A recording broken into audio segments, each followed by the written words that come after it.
Hi, it's Fias Taro. Hello, artist placement. So this is your love reading. Timeless, okay? Timeless love reading. Okay, so syempre, before tayo mag-start, kung hindi ka pa nakakapag-subscribe, please do subscribe and hit the notification bell para lagi po tayo maging updated sa mga mangyayari pa lang. And yes, don't forget na mag-follow sa atin pong FB page. And kung may tanong po pagdating sa private reading, message lang po kayo sa atin pong FB page for more info.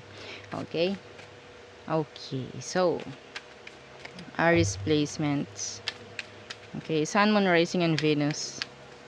Aries. Anong meron? This is love read, okay? Aries. Anong meron? Exhaustion. Depletion, drained, and long journey.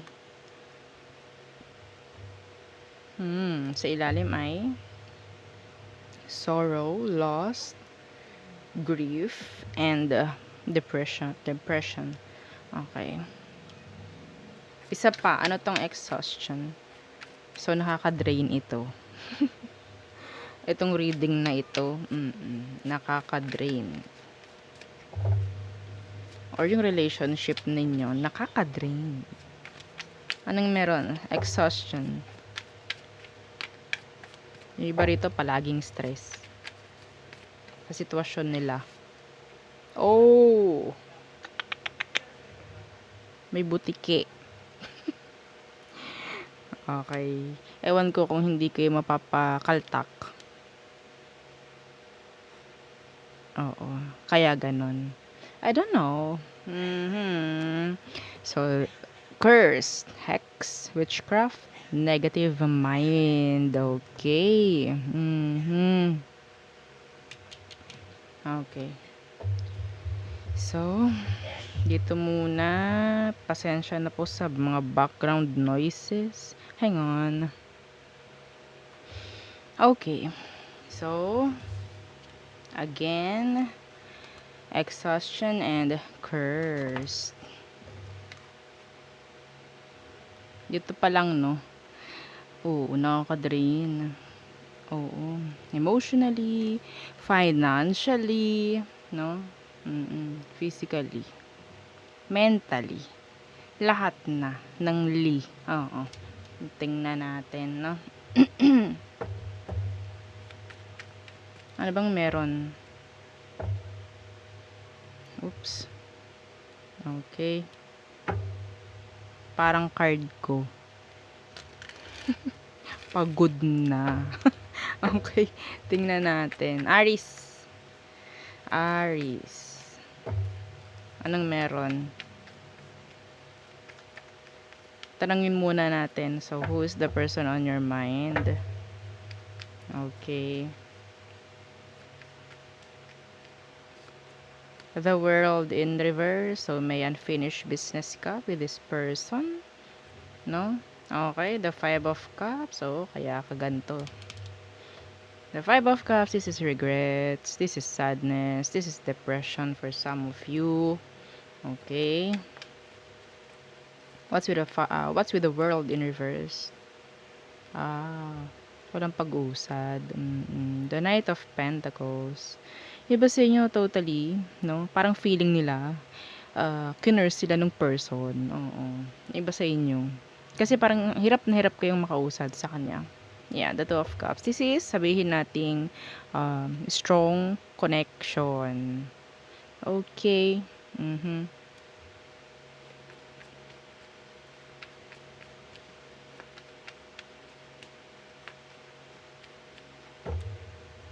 Actually, itong taong to walang ginagawa. Yeah. Sa sitwasyon nyo ngayon, ha? Yeah. Pwedeng hindi ito talaga nag-try na i-level up yung connection nyo. Laging may dahilan. Okay?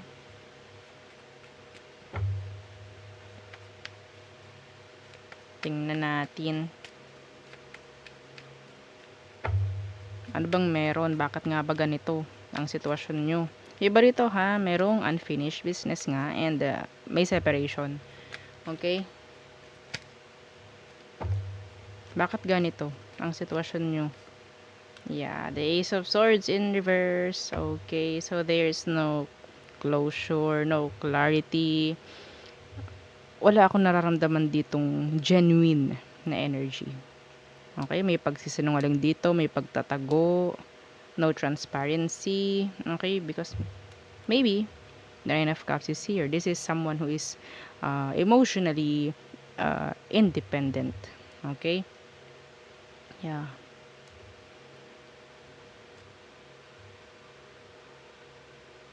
May tendency itong taong to na talagang mag-focus lang siya sa kasiyahan niya. Pwedeng Pisces. Pwedeng Aqua. Ano tong Ace of Swords in reverse? Meron ditong nakatago. Okay, ano tong Ace of Swords in reverse? The Page of Wands in reverse.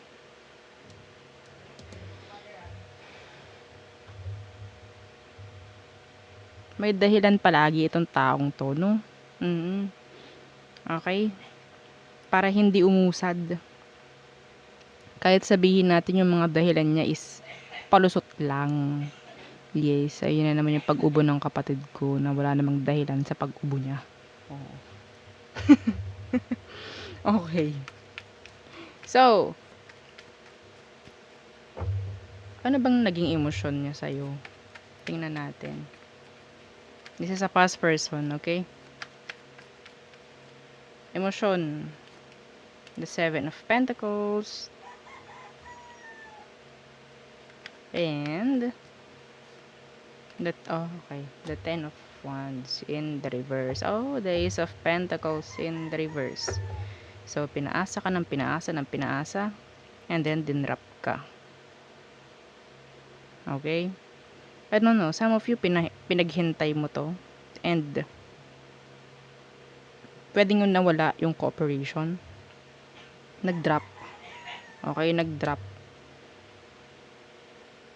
The Ace of Pentacles in reverse. Ito yung parang energy ng missed opportunity. Okay? Missed opportunity.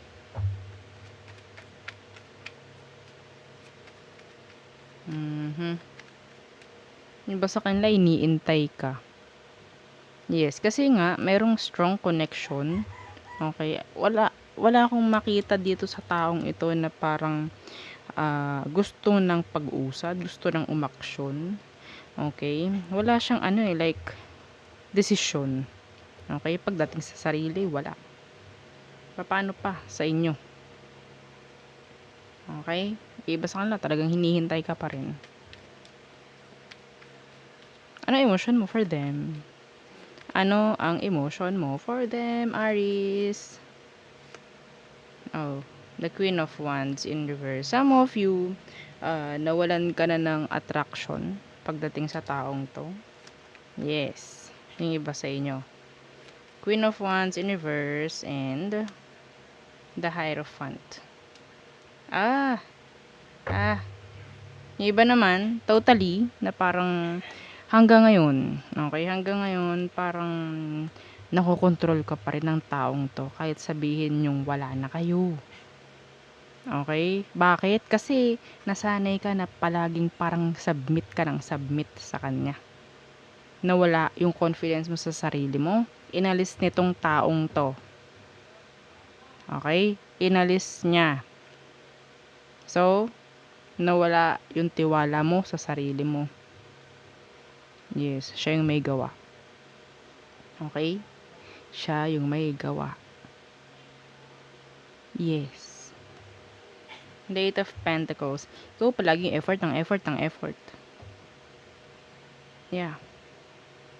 Yung iba rito nakakaramdam na parang mga linyahan ni pangalan noon ni Liza. Liza Soberano. No. Ano ba yun? Sinabi niya, kung pangit daw, pangit ba ako? Mga ganyan. Kamahal-mahal ba ako? Mga ganyan. Nakakarinig ako ng ganyan sa inyo, Aries. No? Yeah.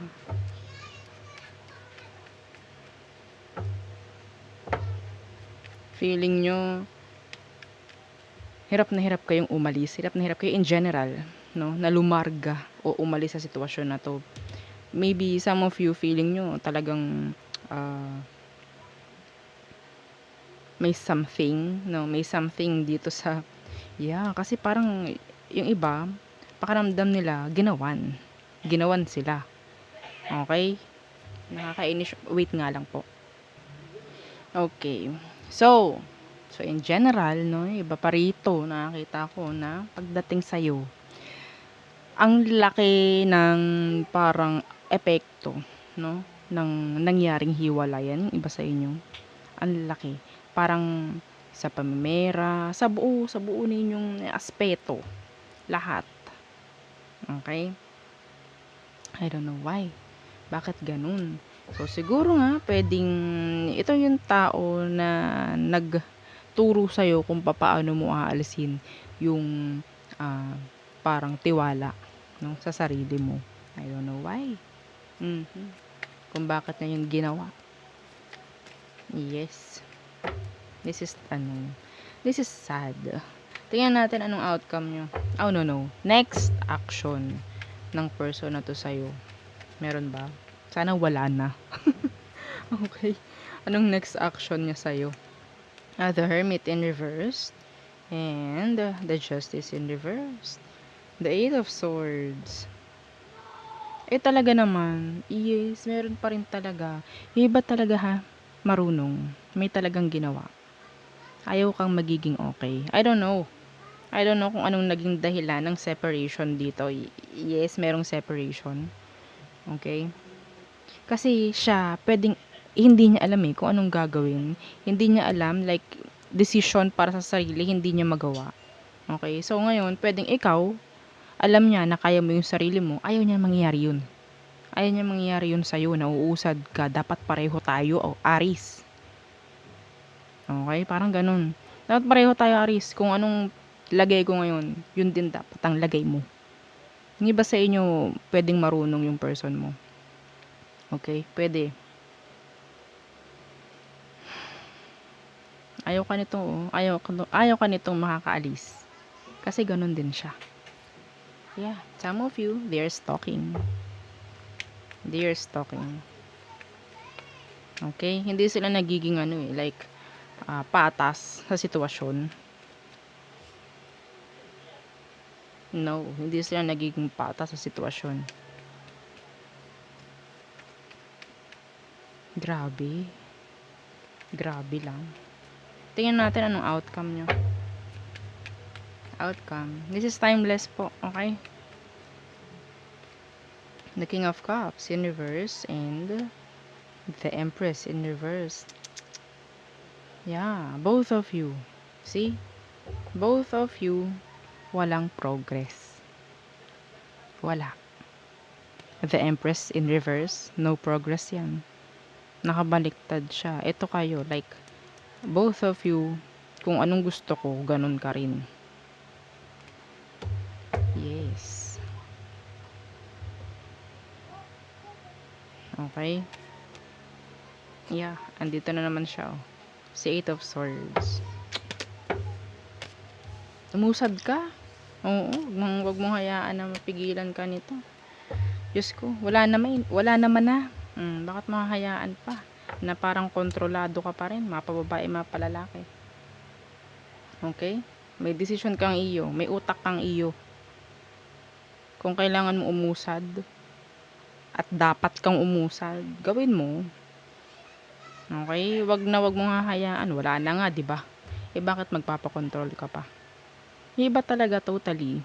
Totoo na kahit wala na, nakokontrol pa rin. Yes. Sa pamamagitan ng tulad ng nangyari dito. Okay? Ayaw kang uusad. Inalis yung confidence, inalis yung tiwala sa sarili mo, inalis yung tiwala, no? Nagkaroon ka tuloy ng doubt. Kaya ko ba to? Parang ganyan. Diba? This is not good. Makasarili yung person mo na yun, if ever, na nakaresonate ka rito. Huwag mo hahayaan, no? Kung ayaw niyang umusad, then wag siyang umusad. May buhay akong akin. Oo, may desisyon akong akin. Mag-isip ka, no? Okay? Mag-isip ka. Hindi yung emosyon na lang palagi. Kaya tayo parang nalulugmok madalas. Okay? So, this is draining. Itong reading na to. Okay? So, yun ang ating reading for you. Aries placement. So, thank you. Bye!